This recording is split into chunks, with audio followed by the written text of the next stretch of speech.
Have you guys voted before, or is this your first time voting? Start with you. So this will be my first time voting. I wasn't able to vote in the 2020 election. This is also my first time voting. I was 17 when the last election happened. This is my second time voting. This is going to be my second time voting as well. What are the issues that matter to you the most in this election?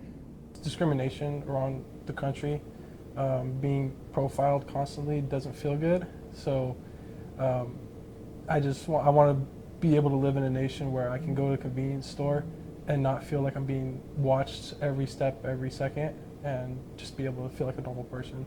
You'd mentioned a specific experience when it came to that, but I want to kind of ask you, between 2020 and now, have you felt that discrimination kind of fade away, or do you still feel like it's an everyday problem? I still feel like it's an everyday problem. It's something that probably won't go away quickly. It's just gonna have to be over time, and something we've been working for a while. And I just have to do my best to not make it worse. What matters to me the most is definitely gun violence, especially in public schools. I feel like gun violence just is happening all the time, and it's just so exhausting, and I think it's become so exhausting that we're all just desensitized to it. We had a shooting just a few weeks ago, and someone died, and it was right on campus, and no classes were canceled or anything, so it's just like so prevalent, and I'm really sick of it. Is gun violence the thing that matters the most to you in this election, or are there other issues too? I think it definitely does matter. Of course, issues like reproductive rights and, inflation and LGBTQ rights. That all matters to me as well. But I think gun violence affects every single one of us heavily. So that's what matters to me most, especially because I'm like so focused on like the children. I also feel like I align a lot with you. Gun violence and reproductive rights are kind of my priority in the election. I think people feel like, maybe not out of touch, but I think a lot of times people can feel like they don't get affected by a lot of the policies at all. But I mean, students and experiencing a shooting so recently, gun violence is something that's like, it's a threat every day really to a lot of people in school. So that's kind of something that's The main issue for me is gun violence because it seems like it continues and there's never really any laws that can prohibit the guns from being sold or just who they get sold to. So just to see that these guns are going into schools and affecting a lot of lives, children's, teachers, and just communities, it's upsetting to see, along with reproductive rights, just like they said. Now, it's interesting to me because the three of you said gun violence. I'm sure that's something that you also have concerns about, but that shooting just happened. It's fresh, it's top of our minds. So I'm just wondering, from either candidate, starting with you, what would you like to see done from either former President Trump or Vice President Harris if they're to be elected when it comes to gun rights? Well, I do know that ghost guns are being seen in a lot of crimes, so I would like to see maybe that those guns can be prohibited, but at the same time, I don't know much about the laws and regulations. I just hope that there's more regulations on who can buy guns and how fast that they can be sold to somebody. I feel like what I like to not see done is like just the typical like thoughts and prayers. I think it's kind of exhausting and frustrating to see not much change happen. I mean, since we were in elementary school, like I remember when Sandy Hook happened, and just like I feel like every year it was a different headline, and it was scary not feeling so far from it and like to not see change from really any of the candidates. So I really would like to see.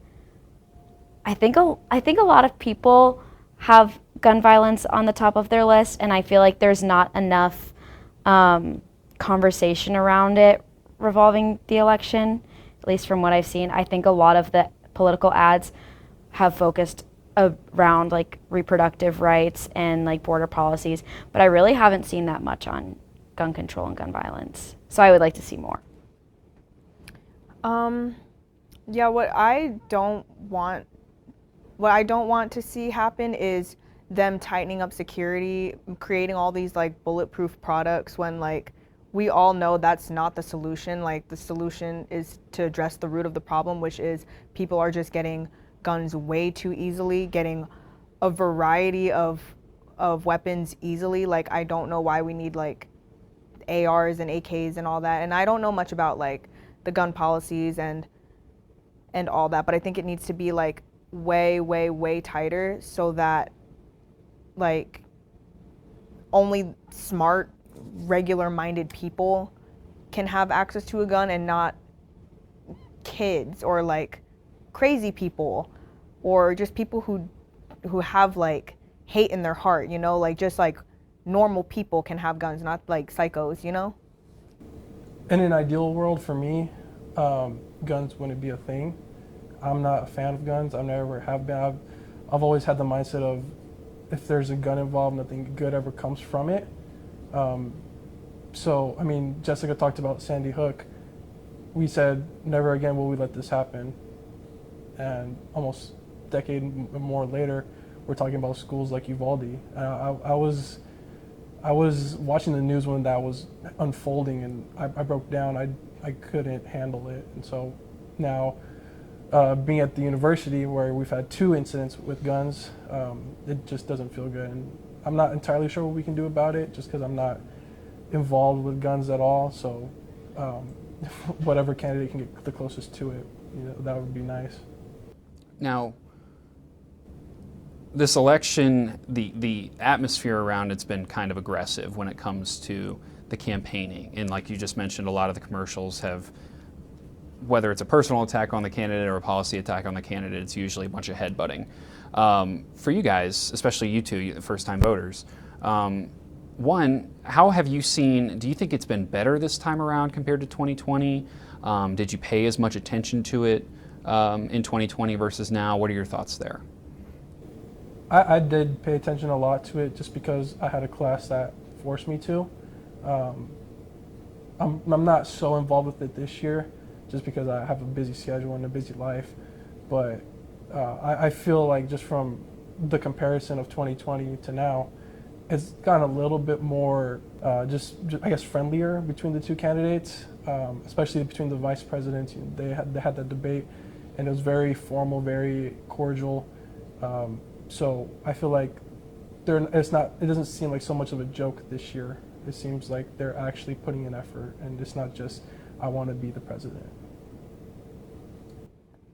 Yeah, going on with that, I was, you know, paying attention back in 2020, and I'm also paying attention now, but I think back then it was more aggressive because I remember being more aggressive with the people around me just because I think the state of politics was way more aggressive, way more hostile 4 years ago. And, you know, piggybacking off of him and like the vice presidential debate, that was like my first time where I didn't really like, where like just watching them, it made me feel okay about, you know, maybe the future is going to be okay.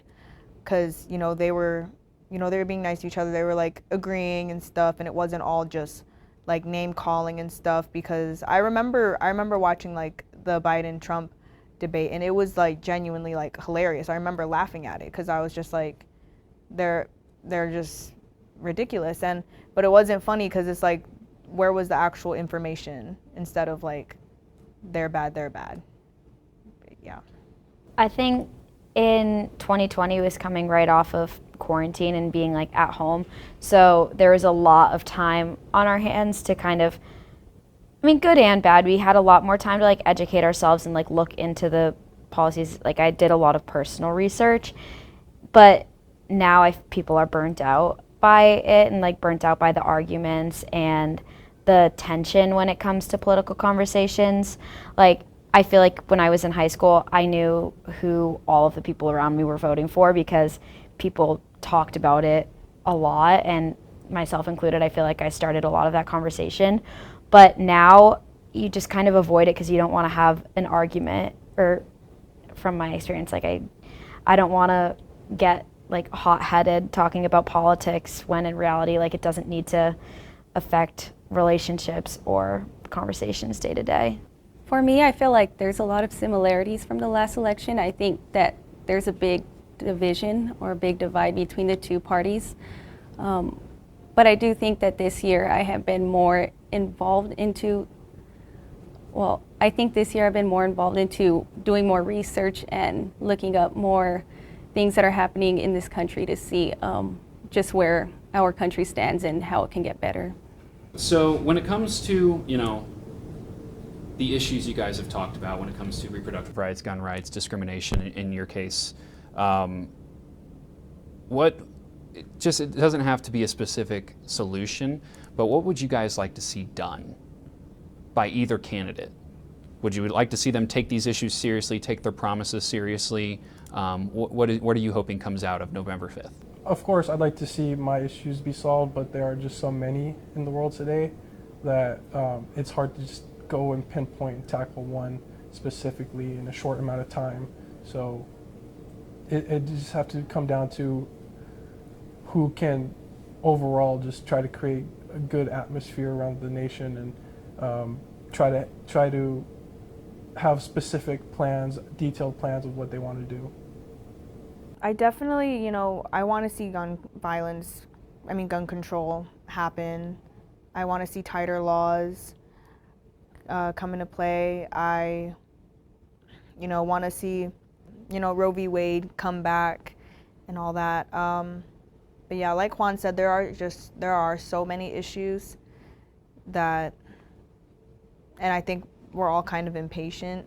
So I would just kind of like to just see like a general improvement in just like the quality of lives for all of us.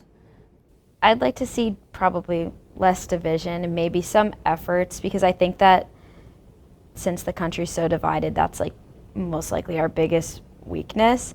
And so I feel like if either of the candidates made an effort to kind of cater to opinions they might not agree with completely, just to create less of like that harsh divide.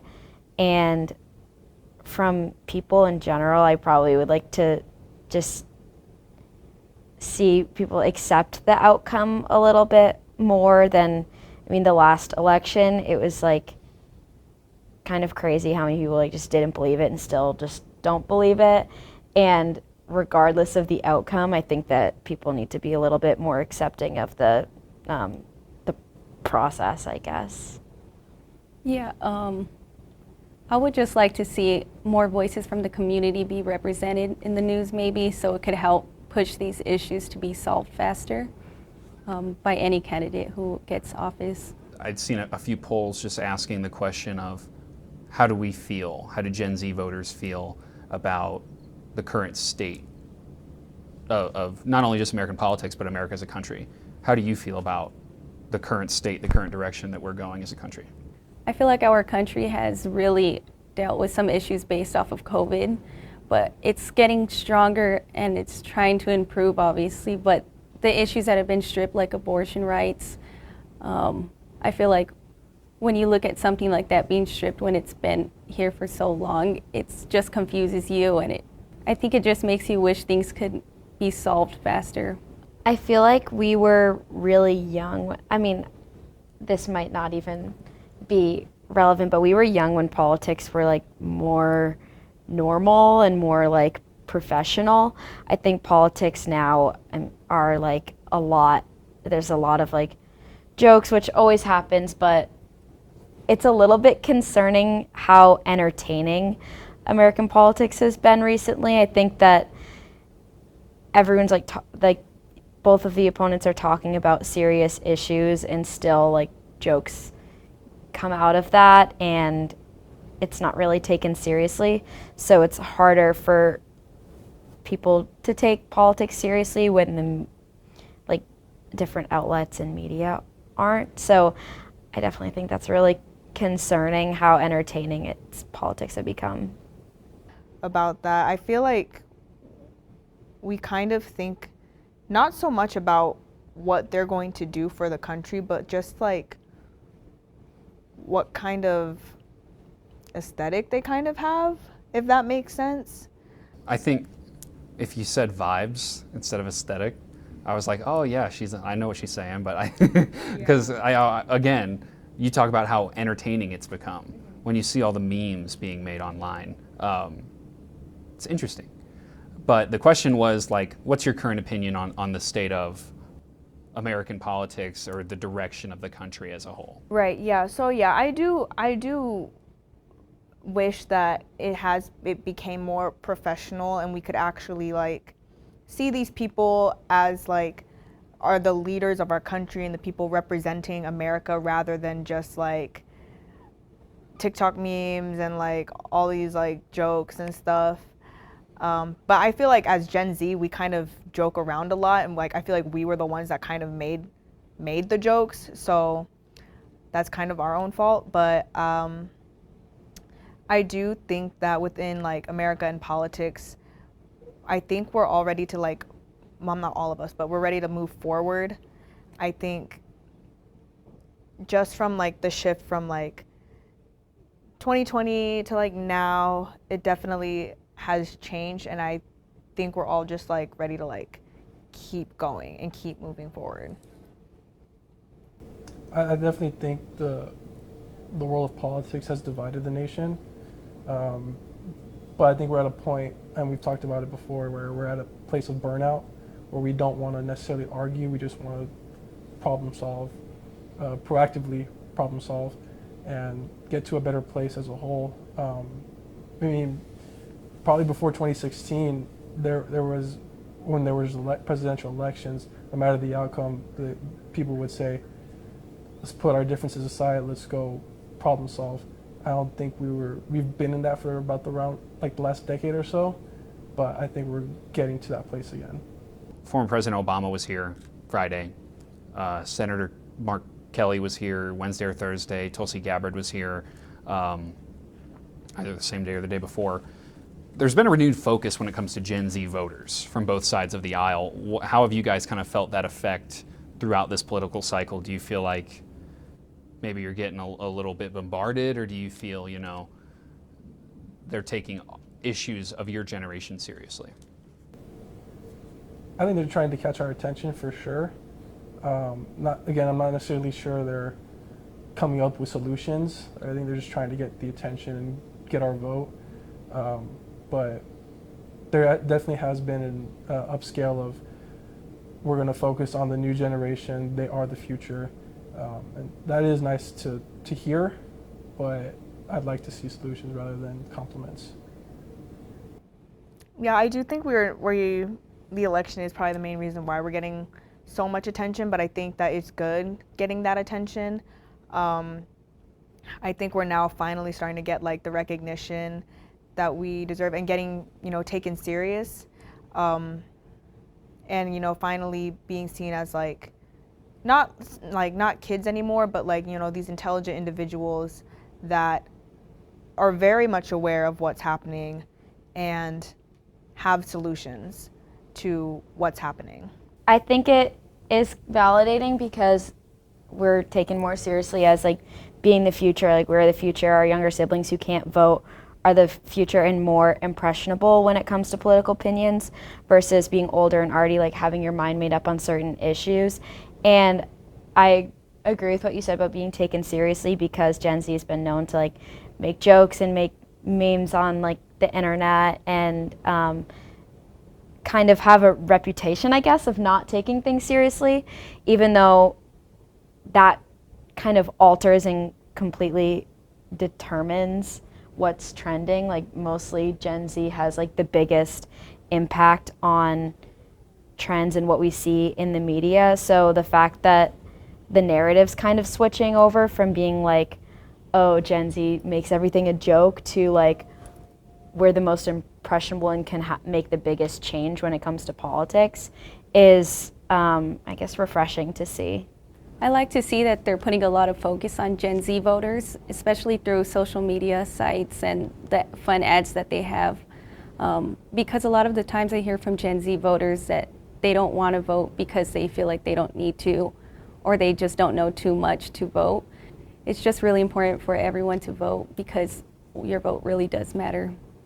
I'm interested to see how it plays out on either side. I feel like I feel like there's going to be something big that happens, whether that's good or bad, but yeah, I think it'll be interesting. Hi, Mom. I'm just kidding. I'm just kidding.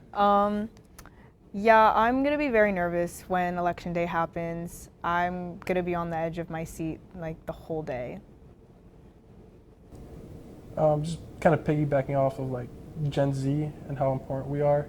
It's nice to feel seen, but when they do come to town, it does create a lot of traffic. I got caught in the Obama traffic last Friday, so I don't know if they could do something about traffic. That'd be nice. I remember like the first time I remember Juan talking about, you know, his biggest issue being discrimination, and I was actually surprised hearing that was his biggest issue, and you know, that got me really thinking just about like, you know, growing up in Tucson and how in 2020, you know, immigration was like this huge thing, and just growing up in my small town where we didn't really have Hispanic people, you know, that was really eye-opening to like just hear about what he had to go through during his youth at that time versus like, you know, what I went through in my youth. So I really appreciated hearing that because it was good for me to like, you know, compare the two. I agree with that. I mean, both of us are from the East Coast, so the border policies have felt like kind of far off, I guess. Like my high school didn't have many Hispanic people either, and so hearing that and like hearing that like discrimination was your main concern is like it makes it feel close to home because, I mean, yeah. I also would add too, even though we don't necessarily like hang out outside of class, the School of Journalism is really small, so I feel like you get to know the people in your classes and in other classes really well, and because we're looking in journalism and the elections coming up, we talk about politics quite often. So I feel like we kind of have a gauge at how people feel because a lot of classes have open discussions about politics and reporting on politics and stuff. I enjoyed hearing their perspectives and realizing that we share a lot of similarities in our beliefs and the issues that I guess I'll just add our beliefs. Yeah, thank you. I think definitely what surprised me was the serious on the topic of gun violence and gun control, just across the board. I wasn't expecting that. Maybe that's just because I truly don't try to disassociate away from guns. I don't think people really take it seriously, but it was refreshing to hear that my peers do. Anything else, guys? Well, this was fun.